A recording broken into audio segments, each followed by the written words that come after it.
Man, Daredevil Born Again is a gritty, emotionally resonant masterclass in character deconstruction. It takes Matt Murdock to rock bottom and rebuilds him through pain, principle, and brutal street-level justice. The writing is razor sharp, the moral stakes are through the roof, and it never forgets that the heart of Daredevil is a man whose greatest weapon isn't his fists. It's his refusal to stay down. Karen Page is handled with tragic grace. Foggy Nelson proves why he's the emotional backbone of Matt's world, and Kingpin is more terrifying for what he doesn't say than for what he does. I'm of course talking about the comic, Daredevil Born Again. The comic by Frank Miller.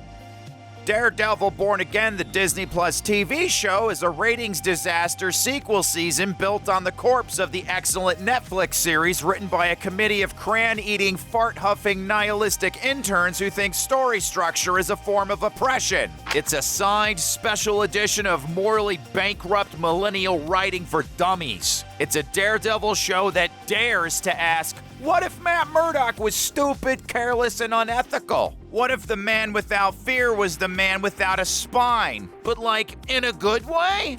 Also, CG pigeons. Lots and lots of CG pigeons, baby. Wow, check out that polygon perfect wingspan.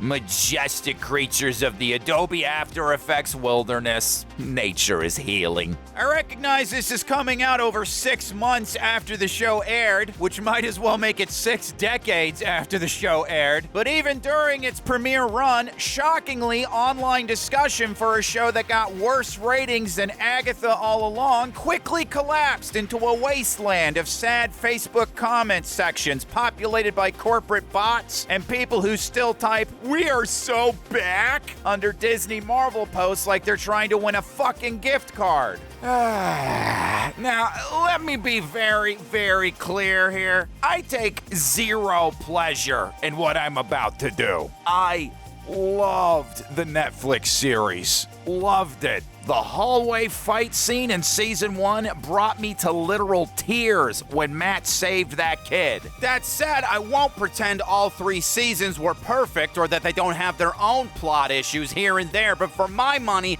it's up there with the first Iron Man flick. Compared to Born Again, it's a Marvel masterclass that outclasses it in every conceivable way. Charlie Cox seems like a genuine, passionate, down-to-earth dude who really cares about this character. And I respect the living hell out of him and Vincent D'Onofrio for trying, desperately trying, to rescue this thing and for publicly standing up to the Marvel sludge pipe once they realized what was happening behind the scenes. Their performances are one of this tragedy's few saving graces. These 2 dudes absolutely carry this show, but sadly they carry it into an open grave. Can't wait for season 2. Maybe it'll get beat out in the ratings by Girl Meets World. One of my only solaces is that nobody watched it, making Marvel history when no episodes made the Nielsen ratings charts until long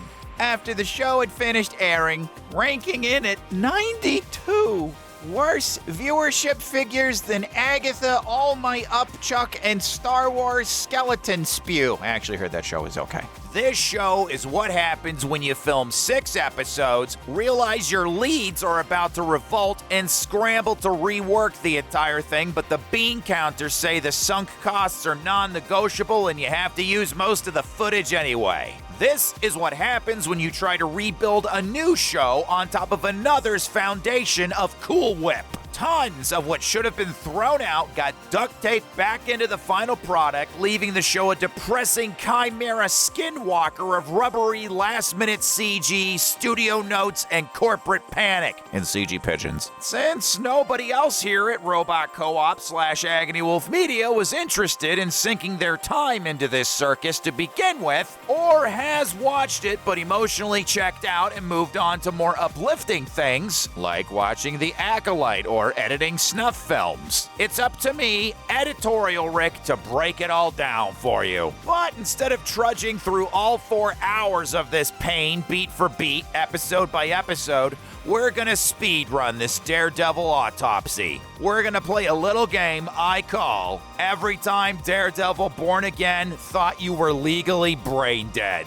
Part 1. That's right. Turns out there were so many insults to your intelligence, this had to be a 2-parter due to a court order and medical necessity. It's taken me months to get this done for a plethora of reasons, but one of the biggest ones is each time I thought I'd found all the times they thought your brain was in airplane mode, I'd find another. It was like playing whack-a-mind. So grab your spelunking gear, cause these aren't plot holes, they're plot caverns. These aren't just bad writing choices, these are moments where the show looked you dead in the eyes and said, we think you're stupid.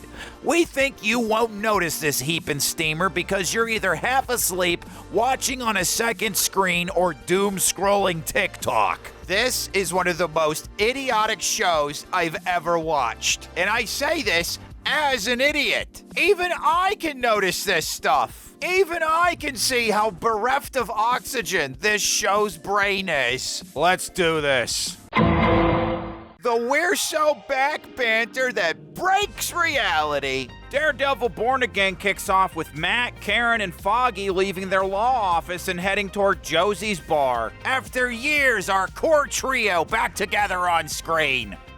Whoopsie doodle, how did that get in there? Anyway, instead of earned emotion or natural chemistry, we get dialogue that feels like it was written by someone skimming a plot summary and workshopping it mid-sentence. Karen quips, "This Hell's Kitchen nostalgia is running pretty thin with you guys. You realize that, right?" And Foggy answers, "Not nostalgia, reverence for the past, yet hope for the future." Then he looks into the camera and winks. As the kids of 2015 said, cringe.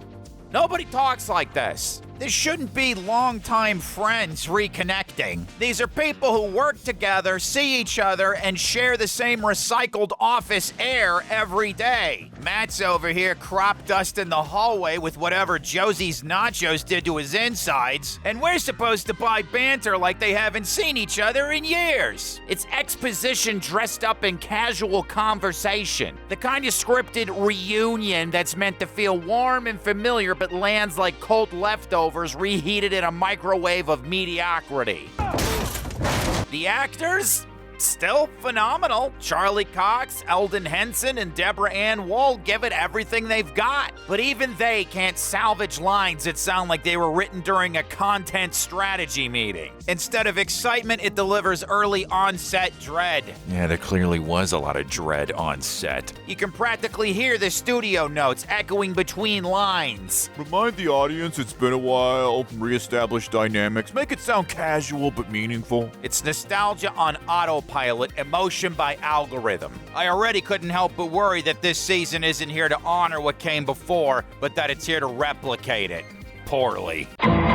Where in the world is Marci freaking Stahl? Remember Marci? Foggy's fiance? Smart, sharp, worked in law, had a personality. Yeah, Born Again doesn't. She's never mentioned. Not once. No breakup, no funeral, no offhand. She moved to Chicago. Just erased. 404, Marci not found. Now sure, maybe the actress just wasn't available. That happens. But this is television writing 101. You fix a 404 with a 101. You fix it with a single line of dialogue. That's all it would have taken. Instead, she's treated like a continuity error no one caught in editing. This isn't a deep cut. She was a major supporting character and a huge part of Foggy's emotional anchor. Her disappearance isn't just lazy, it's disrespectful. If the writers can't even remember the people the main characters were engaged to, what hope is there for anything else making sense? Yeah. Matt's mom.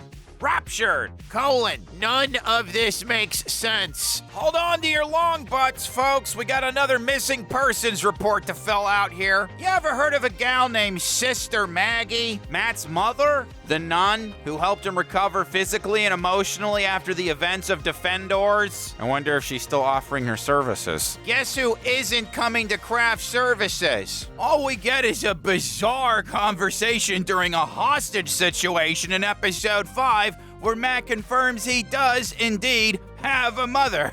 He was, in fact, born again? This woman would be first in line to support Matt if he lost his... We'll get there. There's no mention of her checking in, no quiet moment of grief, not even a throwaway line like she's back with her order upstate. Nothing. Just gone. Same as Marci. Like the writers Control-Z'd all emotional continuity. They built an entire arc around her. She mattered. Y'all got Matt's mother vanishing from his life with no explanation, so it's no wonder the show feels like it was written by people who skimmed the wiki and hoped no one would notice. What a shock full of butts. Okay, spoiler warning like anybody cares at this point. This video's coming out eons after the show aired, because 14 hours of Dino Crisis 2 aren't gonna edit themselves down to a watchable length. Link in description and top pinned comment. If you're watching a video like this, I'm gonna assume you've already watched it, and you probably rage quit by episode 3. Or you're never planning to watch it. Foggy dies. But, like, come on. That ain't sticking.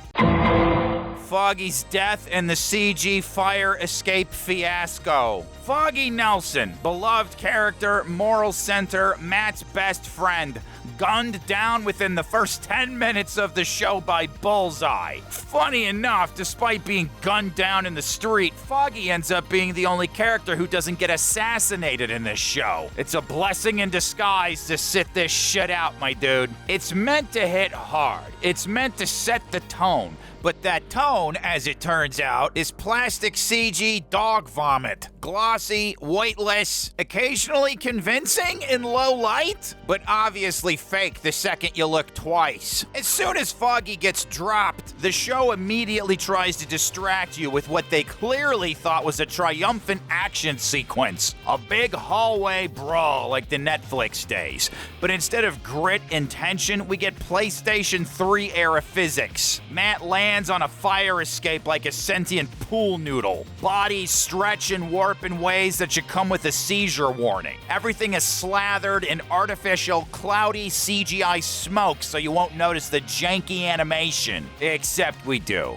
Oh boy, we do. Bullseye tosses a smoke grenade, entirely CG of course, into Josie's. Why? He's fighting a blind man. All the smoke does is give Matt a tactical advantage. That's like chopping both your legs off to fight a one-legged man in an ass-kicking contest. And just when you think the scene can't get more insultingly fake, Daredevil and Bullseye become flailing digital action figures, limbs moving like someone forgot to add bones to the rig. Oh, and they couldn't even be bothered to use a real practical Daredevil mask when Matt tosses it off the roof. That could have easily been a real prop filmed against green screen and transitioned to CG for the credits. But no, they rendered the whole thing. Like it's a difficult object. Like gravity is hard to capture on camera. Sorry guys, we just don't have the technology yet to drop something. Better render it. I can't possibly reckon why all these MCU movies and projects have bloated budgets. And the real crime here?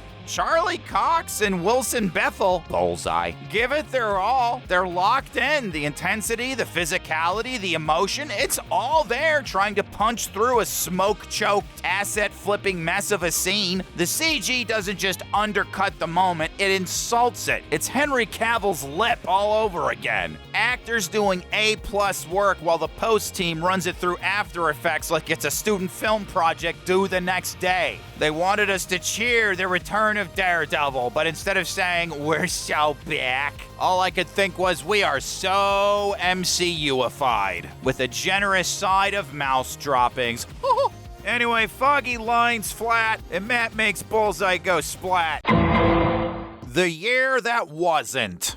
The show jumps forward 1 year, and what has Matt Murdock done in that time? Fuck all. No investigations, no follow-ups, no nighttime rooftop interrogations, because there's no way Bullseye acted alone. Dude's always a puppet, but he doesn't ask questions. He just stops being Daredevil. Again. Even though he promised Fisk he wouldn't be Daredeviling anymore anyway? More on that later. Matt testifies against Bullseye, who gets sentenced to life in prison with a chance of aggressive cuddling. You heard me right? Bullseye survives, Matt flinging him off a 4-story building. I guess that rebuilt spine he got has a bonus buff that cancels fall damage. During his testimony, Matt says the whole thing was the whim of a violent and disturbed man. So we either have Dare Doofus, who thinks there's nothing more to it, or Dare Didn't, who can't be arsed to investigate further. Both of them knowing they have enemies in very high places. Neither of them looking further into the case Foggy was on when he was killed. I get that we're doing a thing here. I get that the dude's broken and grief-stricken, but come on! Maybe we'll get there several humiliating episodes after anyone cares. Karen and Matt finalized the divorce on a bench in a courthouse hallway, which feels less like sad closure and more like covering the tracks of the original show's narrative. See, Karen and Foggy were never meant to be in the original version of the show, due to a mysterious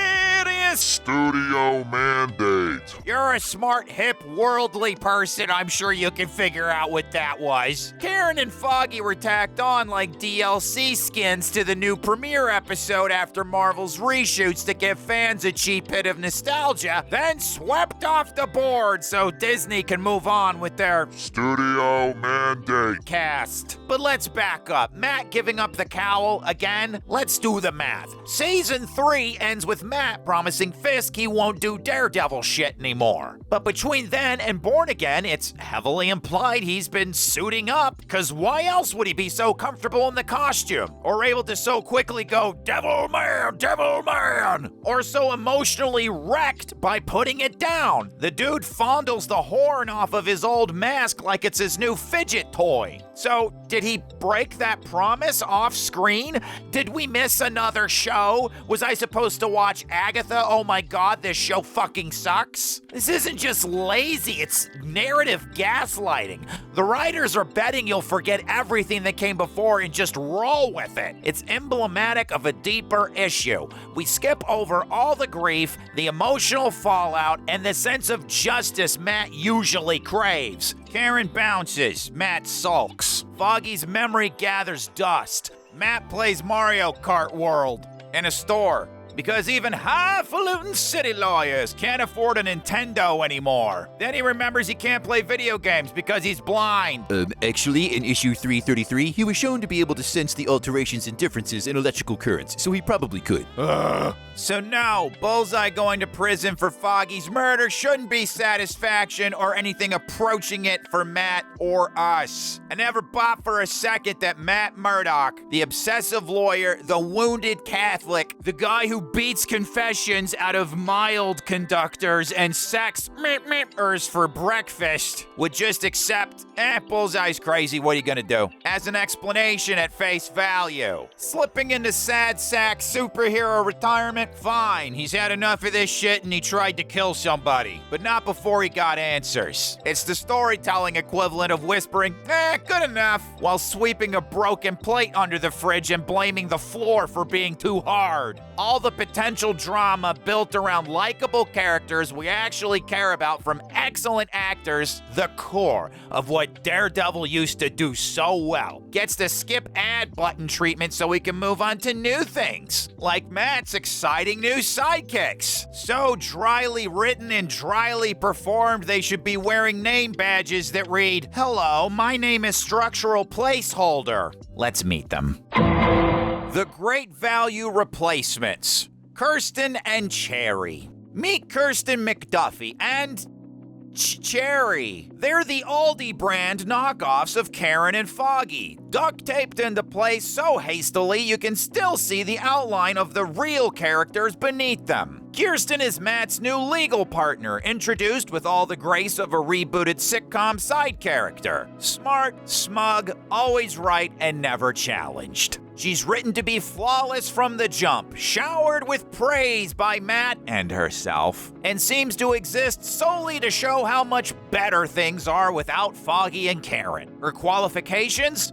Vibes and volume. Even when she's wrong, the show insists she's right. And because this is modern D+, the rule is simple. Tell, don't show. Kirstin's competence is explained to us in monologues in that signature unctuous MCU banter, but never demonstrated through action. Then there's Cherry. He's even got a goofy name like Foggy. He's Matt's new investigator. Look, I'm a sucker for old grizzled PI, so I wanted to like this dude, but he doesn't look like he wants to be there, and he's functionally the all-purpose plot assistant. It looks like you're trying to do Daredevil stuff. Would you like me to threaten to quit or contact the DA? He pops up every 3 episodes to do the busy work that would have been far more interesting to watch Matt do. Rummaging through suspicious clients' apartments, ferrying panicked clients past crooked cops. Then he'll just roll in and drop a gruff, "You're getting too Daredevil for this, kid," as he heads for the exit with his letter of resignation. Is any of it offensively bad? Not really? More like offensively bland? It all feels like outsourced heroism. Instead of being a friend, a foil, or even a personality, Cherry's a walking errand list. The guy who lets the writers tick off detective boxes while Matt snacks on Skyline guilt. Less personality than a beige filing cabinet, slightly more screen presence than a post-it note.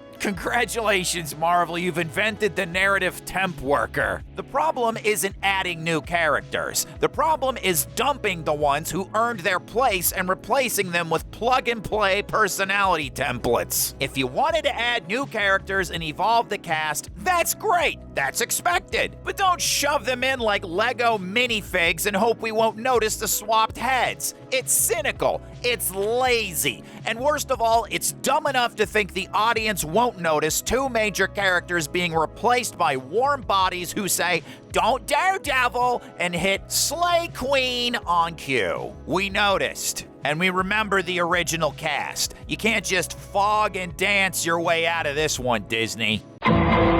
Kingpin wins the election. In what universe? Okay, got a party-sized one here, and no, that's not a fat joke. You look great, Vince. Wilson Fisk wins the New York City mayoral election in Born Again, while telling his wife he's not going anywhere even after she cheated on him. Okay, Cuckpin, you sure about that? Let that sink in. Wilson Fisk wins. This is a man whose criminal record isn't just long, it's the Snyder Cut. Arrested, sentenced, imprisoned, publicly known as a bloodthirsty crime lord. Season 1 and 3 of Netflix Daredevil end with him in mega prison. He orchestrated a brutal massacre at the Bulletin where Bullseye slaughtered a room full of reporters. Then, a leaked confession video from soon-to-be-murdered FBI agent Ray Nadeem revealed Fisk's stranglehold on law enforcement that everyone had a good long gander at during his wedding. We're not even going to talk about his violent escape from police custody executed by a battalion of gunmen on a public bridge, much of which is open knowledge, especially that last one. People saw it. The news covered it. It's not a smear campaign, it's public record. And yet, he becomes mayor.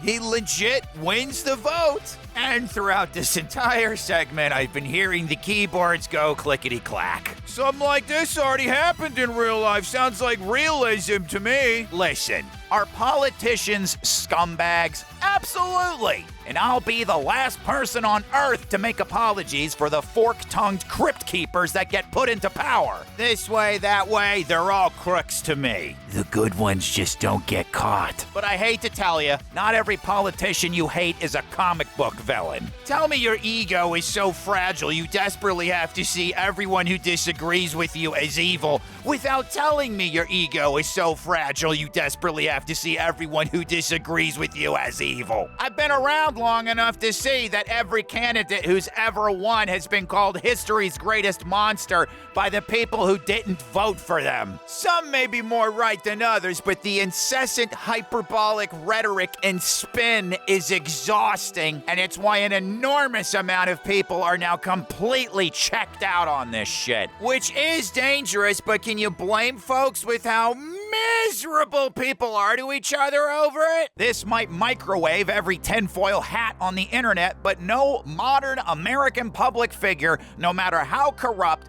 divisive, or controversial, has orchestrated mass murders, had journalists slaughtered in their own newsroom, used FBI agents as personal hitmen, rigged entire trials, been outed in a viral confession video as the head of a criminal underworld, escaped custody via a literal armed massacre, and then somehow won the hearts of voters. That we know of. We're not talking about some goofy sex scandal. We're not talking about a governor getting caught funneling donor cash into his vacation home, or a congressman sliding out of an embezzlement charge with a slap on the wrist. This is Wilson Fisk, convicted on federal racketeering charges, architect of a criminal empire that bled New York City dry, launderer of millions through sham businesses, a man who conspired to corrupt the FBI, poisoned entire institutions, and though not convicted for it, personally beat people to death with his bare hands. This isn't political sleaze, it's domestic terrorism dressed in a tailored suit. Sincerely comparing Fisk's cartoonish rise to power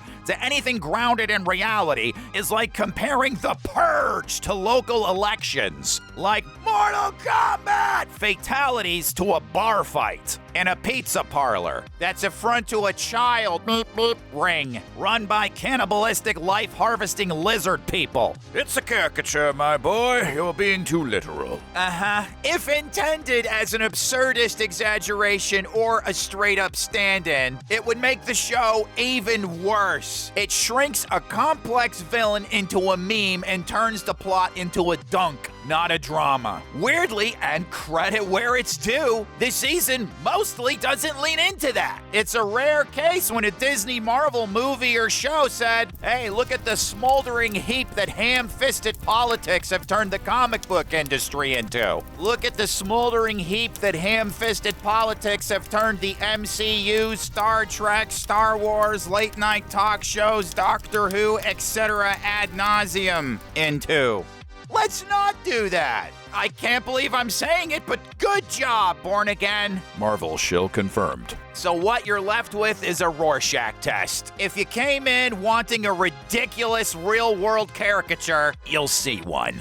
If you didn't, you'll see civic illiteracy and missing machinery. An allegory needs on-screen gears to sell the outcome, and we get a TikTok, a pep talk, and plot schlock. The problem is that while the show wisely avoids preachy sermons on the matter, it also avoids coherence. Born Again expects you to believe that this man, a known terrorist-level threat, just strolled onto the ballot like it was open mic night. Did the writers research anything about electoral disqualifications? No, the same studio that allowed a writing staff to openly admit none of us are adept at writing rousing trial scenes in a show about a lawyer, shockingly has hired another writing staff that is stupid and or doesn't care and expects you to be stupid and or not care. Don't worry, gang, I'm here to spend 3 minutes on Google. There are actual loopholes and hoops like pardons or certificates of relief/good conduct that can restore your right to run for office. Was that ever actually shown? Hinted at? Whispered to from the shadows of a YouTube comment section? Nope. All Born Again has the courtesy to do is make us wait 8 episodes while we're scratching our heads and then hand-wave it all with Kingpin's wife breezily saying that the Ray Nadine case collapsed and Fisk was acquitted. I don't buy it, but fine. That covers exactly 1 case. What about the convictions that already existed? What about the slam dunk racketeering conviction that landed him him in prison to begin with. That's not parking tickets, that's 25 to 30. What about the cops? We have proof he murdered. You don't get to shred the continuity and declare him a clean candidate just because the latest apocalyptic murder spree didn't stick. Did Thanos snap away half his rap sheet? Oh, Jesus, that's probably it. Nice try with the plot spackle, Screen Rant. Notice a senpai, Mickey? Not that the show actually acknowledges any of that, mind you. And not that these shows have any idea what's going on with that either. Speaking of Echo, I do have to give Born Again some credit for making a low-key mockery of that show. They've got plausible deniability, but I thought it was pretty cheeky. Didn't she shoot you in the face?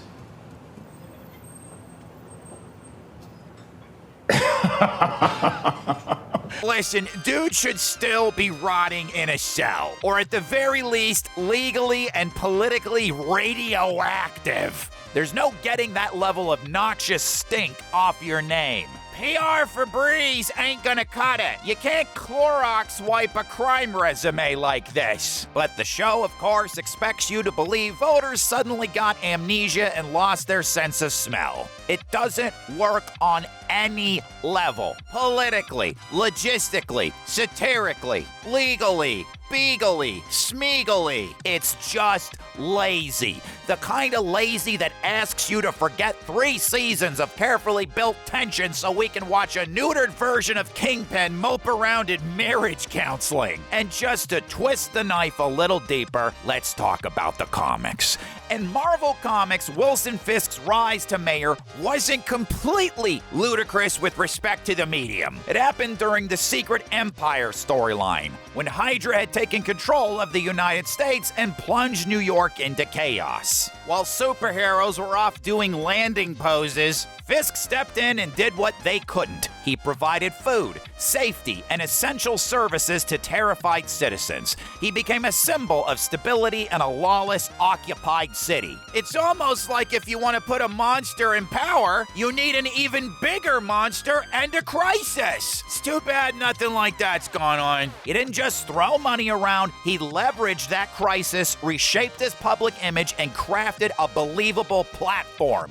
He ran on law and order, capitalized on post-crisis fear, and thanks to his wealth and media manipulation, downplayed or buried his criminal history. You may not like that he won, but in the context of that world and that story, you understand how it happened. Meanwhile, in Born Again, the follow-up to the most grounded Marvel show of all time, apparently all that had to happen was Fisk staring mournfully out a window over his past atrocities, and New York said, "You know what? This blood-soaked psychopath has mayor written all over him." Good stuff. The sad thing is, it didn't have to be this stupid. The idea of Fisk buying his way into office through backdoor deals, corrupt officials, and media manipulation, that's plausible. That's him.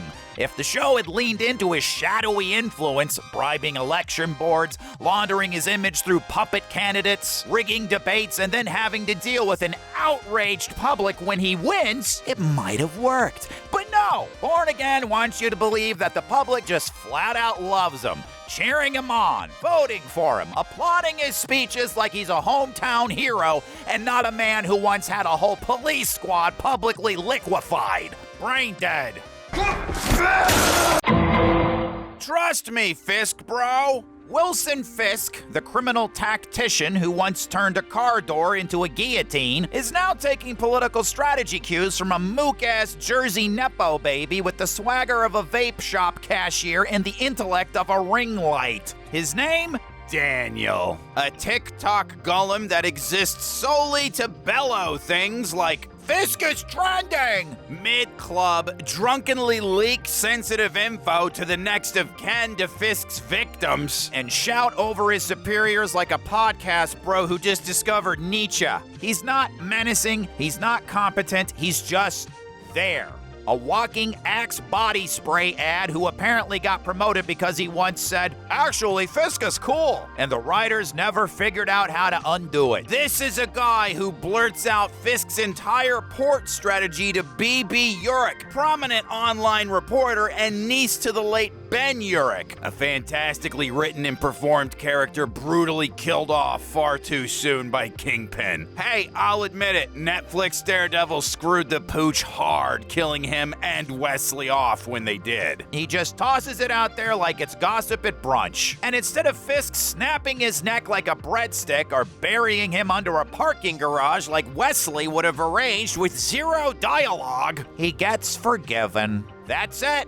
One apology and Fisk goes, You're loyal. "Loyal? He just leaked sensitive info because his ego couldn't survive 5 seconds of not being listened to. That's not loyalty, that's a security breach with hair gel. The man is one group chat away from live streaming your entire evil takeover of New York's infrastructure. Hey, I'm a loyal idiot. Where's my cabinet position?" Daniel's nothing more than a Fisk Bro mouthpiece for whatever momentum the plot can't muster. He's the human equivalent of a broken UI update. Pointless, confusing, and somehow mandatory. Moron, the street segments. Let's talk about the person on the street interviews scattered throughout Born Again. These cutaways are supposed to add gritty realism, give the city a voice, maybe show us how the people feel about vigilantes and Fisk's rise to power. But what do we actually get? Half-baked, cringe-inducing detours that feel like they wandered in from a local access audition reel. They're presented as part of B.B. Urich's reports, the B.B. Report. She's technically in the show, but so minor she barely registers. These segments don't help with that, or anything else. Also, where is this even being made available? I guess this is supposed to be a YouTube channel where they film on 16mm? Yeah. These hipsters are effing around with a 16mm camera, interviewing schmucks on the street, and then go through all the trouble of digitizing it. By the time it's web ready, Fisk isn't even mayor anymore. You made me laugh, Born Again. I'll give you that. But yeah, it's just like the footage exists somewhere, beamed in from a generic fake news channel written by someone who's never watched Daredevil or an actual vlog. The aspect ratio is jarring, the acting is stilted, and the dialogue sounds like it was pulled from a chatbot with a civic engagement fetish. People deliver lines that sound less like interviews and more like they're speaking in bumper sticker. You know, people's political view billboards. Could you tone it down? Everybody needs to know what I think about things. Good luck with the resale value, you hero. Look, all I'm saying is Daredevil's blind, right? So how does he see crime, huh? You tell me that, MSNBC. Yeah, I seen Daredevil once. Guy jumped over my taxi cab. Actually, it looked like sort of a big turtle. You want to go to LaGuardia or what? All I know is my grandson Tony disappeared right after Fisk got out of prison. Coincidence? Yeah, probably. He sucks. Do I take off my clothes now? These segments physically hurt. Tonally, emotionally, viscerally. You're watching a show that once gave you hallway fight scenes that felt like divine punishment. And now you're getting drive-by monologues from extras who think subtle is what you do when you find someone who's got all their teeth and text back after 11 p.m. These segments aren't just not Daredevil. They feel like a break in reality. Like the editors just spliced in a focus group reel because the episode came in 10 minutes short. Every time they show up, they don't deepen the world, they shatter it. The Netflix run wisely avoided gimmicky stuff like this. 16mm hipster vlogs, long, angsty pop song montages. These things don't go together with Daredevil. And having just rewatched the Netflix series, the BB Report segments are a peanut butter and mayonnaise sandwich if I've ever thrown up one. The Great CGI Pigeon-Pocalypse! You like pigeons? Good. These birds are on the screen more than Foggy Nelson. I may not be kidding. Instead of just filming real pigeons, you know, the ones that already live in New York, require no modeling budget, and occasionally walk directly into frame on their own anyway, Marvel opted to conjure up their own cybernetic feather freak beasts from the GPU void. There's no reason for this. They're not doing stunts. They're not part of a visual metaphor. They're not even a joke. Now, I understand Marvel can't exactly run and gun indie style with a professional grade camera rig and risk getting fined by the NYPD for guerrilla pigeon filming without permits. But spending real, actual money, probably more than most indie filmmakers have for an entire movie on fake pigeons, is fucking madness. All pigeons are fake because all birds are fake.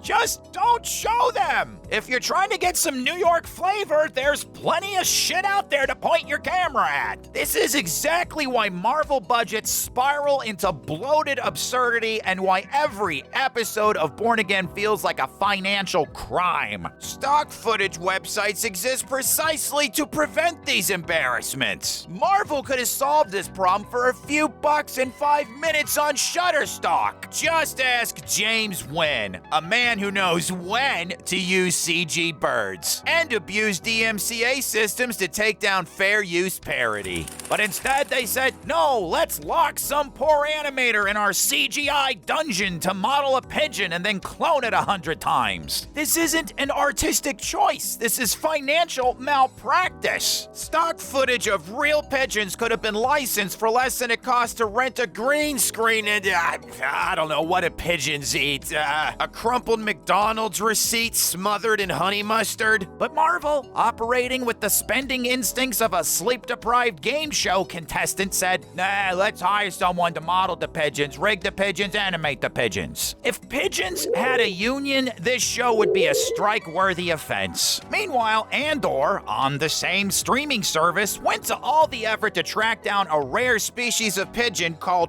powder pigeons that look vaguely alien and used, brace yourselves, real animals. Price difference I can't speak on, but at least what you see on screen is organic and believable visual world building. By the by, you should watch Andor. Yes, it's slow, but it doesn't think you're a moron. I'd rather hang out with a slow person than one that thinks I'm a moron. That came out weird. Mayor Asshole fills a pothole with a plothole. In episode 2, we're treated to the political masterstroke of the century. Fisk gets stuck in traffic thanks to a massive pothole. And we're stuck here thanks to massive plot holes. He gets out of his car, yells at the construction crew who are doing what construction crews do. I want you to fill that hole. The foreman explains that they're waiting on permit approval. Fisk, via some suspicious off-screen ADR, says, Consider it approved. and the crew just starts working. That's it. That's the scene! He's suddenly a viral TikTok hero. Pedestrians cheer. Phones come out. The crowd swoons like they've just watched Moses part the asphalt. No paperwork, no legal authority, just Kingpin clapping his massive hands and turning red tape into red mist. I wonder what caused the pothole. Maybe a rogue Avenger tried a new landing pose? Maybe the Hulk unleashed a fart quake into the pavement.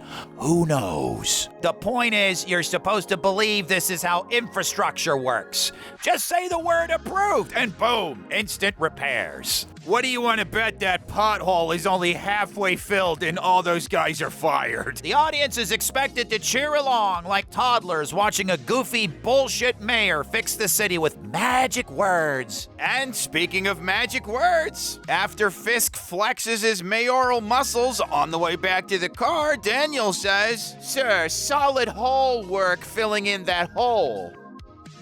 What?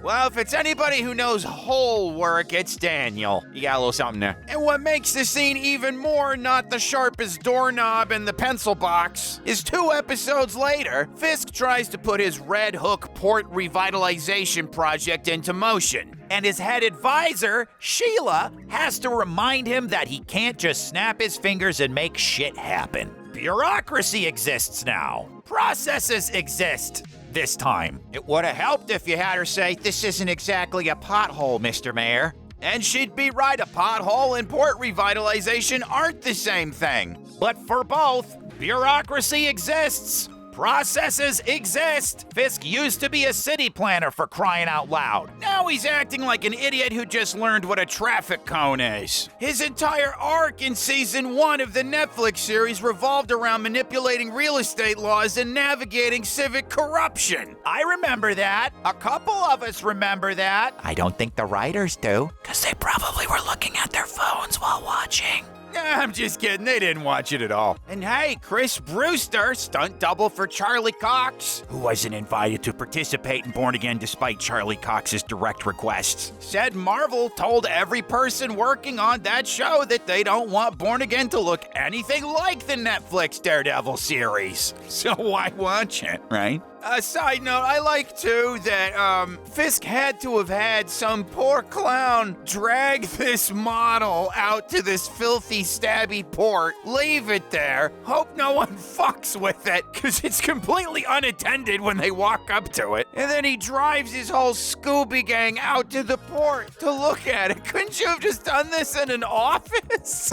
That's what supervillains do. They look at the model of their evil development project in their evil office. What are you doing dragging Sheila out here in her heels? Come on. Anyway, this pothole moment isn't just bad writing, it's insultingly childish. It's how a 6-year-old imagines government works. Fisk doesn't fix the system. He says it's fixed, and the hollow script immediately agrees, and just like the road, it falls apart under pressure. Thinking you'd buy this guy is in front of a subway and not a green screen. Hector Ayala, aka White Tiger, a fellow vigilante with a magic amulet we're told provides him with superhuman abilities, but seems to provide him with nothing but green marks in the shower. Stumbles onto what looks like a street mugging. 2 thugs violently beating someone on a subway platform. Hector steps in to help, not realizing the attackers are actually crooked cops, including a guy we're just gonna call Officer Shapiro. No reason. More on him later. In the chaos, one of the cops trips and falls onto the tracks and is killed by an incoming subway train. Hector is arrested and charged. The setup? Genuinely tragic. A classic Daredevil moral gray zone, right? And then the show absolutely torpedoes the scene with one of the worst composite shots this side of the early aughts. They cut to Hector recoiling in front of the subway, and it's a chroma key catastrophe. They did good work flashing lights on Hector and getting a stagehand to hit him with the leaf blower, but a subway racing behind someone is just too complex a natural visual for the Marvel green screen approach. I mean, oof, this has Ben Affleck Daredevil energy. Maybe the CG was supposed to be bad, like the Flash's CG was supposed to be bad.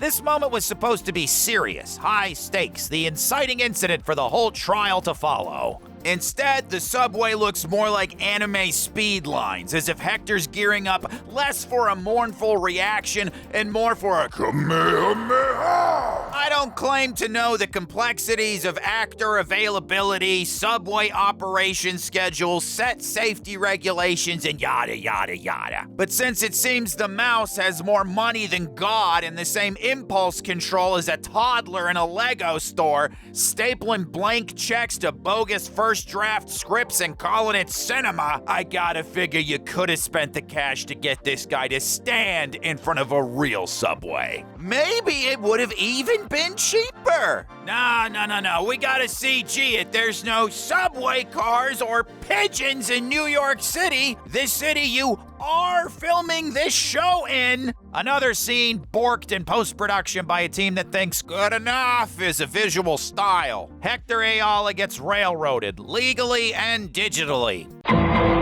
Matt Murdock beats cops nearly to death. As himself. Matt takes on Hector as a client, and after a mega fishy hearing, gets ahead of the game by paying a visit to Nicky Torres, a key witness in Hector's upcoming trial. Cause he's the dude Hector saved from a probably fatal beatdown in Blue. Turns out Officer Shapiro and another crooked copper are on their way to handcuff him to a coffin. Nicky bolts, and Matt is left to deal with Officer Shapiro and Officer Very Obvious Stuntman. Trouble is, Matt doesn't have the suit, doesn't have backup, so he acts. And to be completely fair, he had to. It was fight or die. But the way he fights, that's where things go from heroic to, you guessed it, brain dead. McDaredevil! He doesn't pull punches. He wrecks these two guys. One of them is gonna leave with a bone sticking out of his arm. Matt throws them around the apartment like he's in the middle of a Season 1 hallway fight remix. But again, this isn't Daredevil doing this, it's Matt Murdock in khakis. Or whatever the hell these are. He pushes Officer Shapiro and a refrigerator together, says, "Now kith," and then drops the dude on his neck. So hard that it caused a suspicious cut. And speaking of suspicious, Matt is a blind man. Technically, legally, publicly. Yet he perfectly outmaneuvers and brutalizes two trained cops. Officer Shapiro should absolutely walk away from this knowing something's up. Well, I mean, he shouldn't walk anywhere ever again, but there's that broken physics engine. Then Matt lets out a primal Daredevil roar to cap off the peace disturbance. Matt just exposed himself in a way that'd make Louis C.K. blush. And the fallout is handled with all the grace of a Bethesda glitch. Officer Shapiro respawns after Matt's neck massage like he just reloaded a save and corners him in the crapper. All he has to say about the blind lawyer who annihilated him and his buddy is, "So you're a blind lawyer who can fight." That's it. You know, a little out of the ordinary maybe, but The matter is essentially dropped since these two dudes have mutually assured dirt on each other, and the writers decide, nah, good enough, let's move on. Thing is, Officer Shapiro soon becomes a full-blown Fisk goon. Fisk should want Matt exposed. This is the guy who stood in front of him and said, "I'm done being Daredevil," and then immediately started Daredeviling. Objection. It's not Daredeviling if I'm not in the suit. Matt should want a cop who illegally raids people's homes and is obviously A-okay with murdering inconveniences in cold blood nailed to the wall. Instead, we get a weird stalemate where both characters seem to agree to a gentleman's pact of narrative lobotomy. Whatever, kick the can down the road for that Season 2 you greenlit before this even aired. Good call. Hey, look, Season 3 announced before Season 2 even aired. Good call. Believe it or not, there was a time when shows had to prove they were halfway good with something called a pilot. Anyway, Daredevil worries aside, if Matt Murdock, the lawyer, just gets outed as conducting not-so-blind justice, that's catastrophic too. That's headline news. That's Matt Murdock lied to New York stuff. Also in Hell's Kitchen happenings, CG pigeons continue to haunt the city, refusing to obey the laws of gravity or texture mapping. Matt Murdock, attorney at Malpractice. Okay, this is a big un, coggers. Buckle in. Hector's now on trial for the death of the officer that slipped in front of the subway. And Matt does something so staggeringly careless, so wildly unethical, it could only be written by someone who's never seen a courtroom outside of a Law and Order bench. Matt outs his client as White Tiger in open court. Oops. Effectively doxing him in front of the entire world. Now, yes, Matt's hand is being forced. Officer Shapiro is gunning for Hector. Nicky Torres takes the stand and then whizzes it down his leg. No. Look, I got roughed up by some CG pigeons across town. I wasn't there. Nicky Torres will be back with more useless testimony. Matt believes that revealing Hector's identity and his history as a neighborhood protector will humanize him to the court and win the case. But here's the thing. Matt should still know better. better. This isn't a bold legal maneuver. It's a death sentence. It's almost as if Matt is trying to save face by revealing what his client uses to cover his. It's almost more about winning the trial in the flashiest way possible than preserving Hector's life or his family's. I get this is a TV show, but things need to make sense. Maybe even just halfway. Maybe a quarter of the way. Nope. And sure enough, Hector gets murdered shortly after he's found innocent. Surprise! A masked vigilante with enemies can't exactly go back to day-to-day life once everyone knows who he is. Something Matt, being a masked vigilante himself, knows all too well. It's open season on my client. And yes, fine, Matt does warn Hector in private after he lets the white tiger out of the bag. Hector's pissed, tells Matt he should have asked him first, that it wasn't his secret to tell. Matt says, Hey, just trying to keep you out of prison, bro. By the by, you should probably stop being White Tiger or you're gonna catch a cab to the dome. Ahoy hoy. Hector says he can't stop. He refuses. All of which is clearly the writer's clever little moral trapdoor to let Matt off the hook for gambling with Hector's life. Instead, that turns this from questionable to outright reckless. Matt knows he put another massive target on Hector's back. It's open season on my client. He knows it will probably destroy his life, but he gambles everything on winning the case in dramatic fashion without bothering to consider the aftermath, and without securing consent from his own client. Plus, we have confirmation that it's something his client would have never have consented to. I'm guessing Matt knows this too, which makes it a heck of a lot more icky on his part. In fact, I'd call it outright character assassination. Foggy catches strays from Bullseye, Matt catches strays from the writers. Look at these thugs over here. If you're trying to convince the jury to respect your client's humanity, maybe don't treat them like a stage prop. Maybe don't turn their identity into a courtroom gimmick. Darker still, if Matt wanted to get his client killed with plausible deniability, this is exactly how he'd do it. It's open season on my client. Our hero just pulled off the perfect murder. By the way, how did you not hear this guy creeping up on you, dude? Haven't you been doing this for a while? Oh my God. It's not just bad strategy, it's legal malfeasance. Is there a division of hypocrisy at Murdock and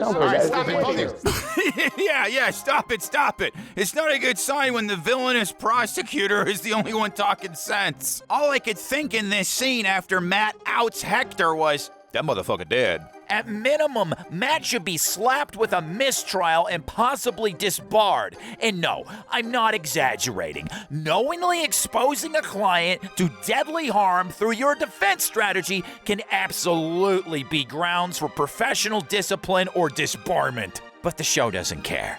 The judge gives Matt a slap on the wrist. No mistrial, no disciplinary action. He doesn't even send Matt to bed without his rooftop brooding. And it's not like they didn't have a built-in fix sitting right there. Powell, Officer Shapiro, could have found out Hector's white tiger himself. He's already a super corrupt cop swimming in back channel intel. Let him leak it to the street, maybe hoping one of Fisk's people or a gang does his dirty work for him. That way, the secret gets out, Hector's in danger, and Matt never has to get character assassinated. It even fits the show's own sleaze ecosystem. Half the NYPD already leaks like a busted hydrant. Anything that didn't make Matt Murdock, a professional secret keeper, decide to toss client confidentiality into a wood chipper just to move the plot along. What makes it worse is, again, Charlie Cox and Camar de los Reyes. R.I.P., buddy. You crushed this role, and none of this show's failings are on you. Hand in A++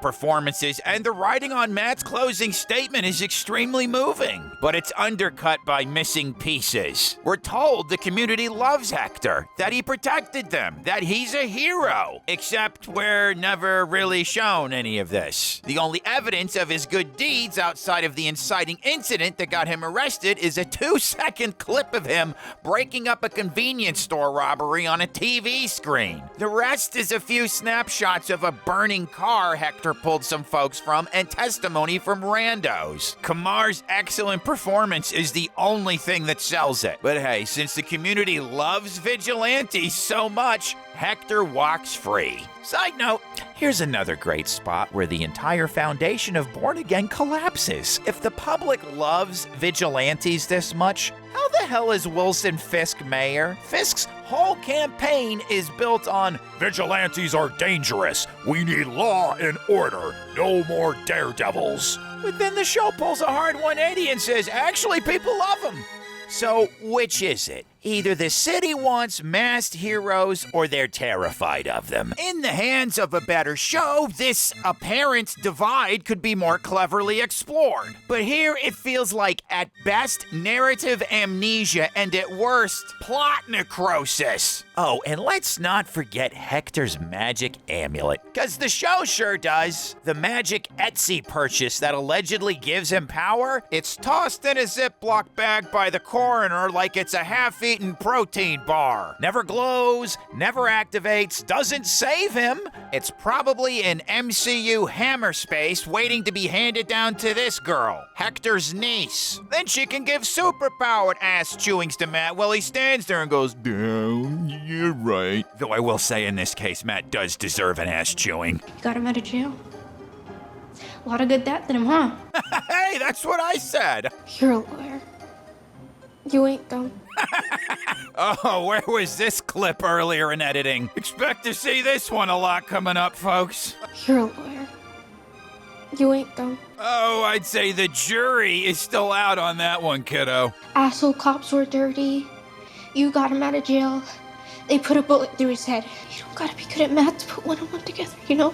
Oh, Well, there you have it, sports fans. A 16-year-old girl being shown to have more legal sense and street smarts than Matt Murdock. Oh boy, my favorite trope, at least until it affects our bottom line. Wait, put one and one together? Slow down. It's not enough that Matt's character was already assassinated. Now we're just teabagging its corpse. The reality is, Matt Murdock, a man who should know the deadly stakes of exposing a superhero's identity, got his client killed. Marvel and modern writing in general now has a long-standing history of not holding characters of a certain chromosome accountable. Here we have one example of many. Scarlet Witch only having to suffer some stink eye from people she tortured for over a week to the point of begging for death. If you won't let us go, just let us die. Look what you've done to Mrs. Foreman. Look what you've done to Venom's mom. And then this enabler actually calls her a hero for knocking it off.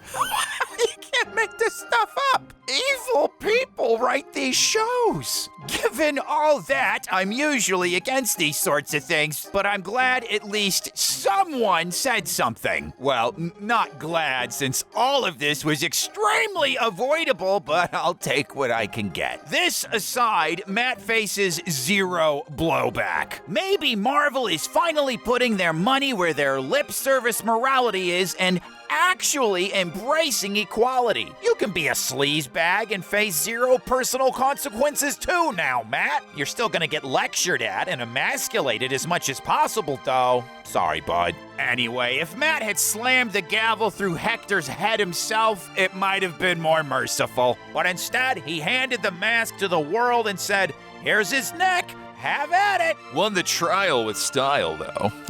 And that is one of the dumbest things Born Again ever tried to sell you. They thought you wouldn't notice. They thought you were legally brain dead, and in Matt's case, so is his client. All right, Coggers, that's it for part 1. Tune back in soon for part 2, because this lobotomy is far from over. Seriously, you gotta see my pick for the #1 moment. Will it be a mayor who doesn't understand he doesn't have the authority to declare martial law? Or Matt saying that jail is pointless? Will it be Leroy, a guy who clowns on people for being blind and thinks having to pay for things is a hate crime? Or maybe it's Matt recognizing his abusive new girlfriend from an inaccurate accurate portrait like a few brush strokes and congealed barbecue sauce can possibly capture the complexities of a human face. But tell me your picks in the comments. We're cooking up so much stuff here, I apologize it took months to put this together, but if you appreciate all the editing, all the graphics, all the stuff most other people don't bother with, consider joining our Patreon. There's a little thingy that appears in the upper right hand. Give it a little click there, hop over to our Patreon, score yourself some exclusive prizes, and help us write for some new incognito gaming warriors. You can also become a YouTube channel member. All you got to do is hover over where you subscribed and it now says join. Got hours and hours of exclusive stuff here for you to watch if you do that. And don't forget to catch the Robot Co-op Gang live every Wednesday and Sunday on Twitch. The link's in the description in the top pinned comment. All right, I'm Editorial Rikk for Robot Co-op, and until next time, I'll be circling like a CG pigeon, preparing to crap on the stories that crap on you. Farewell for now.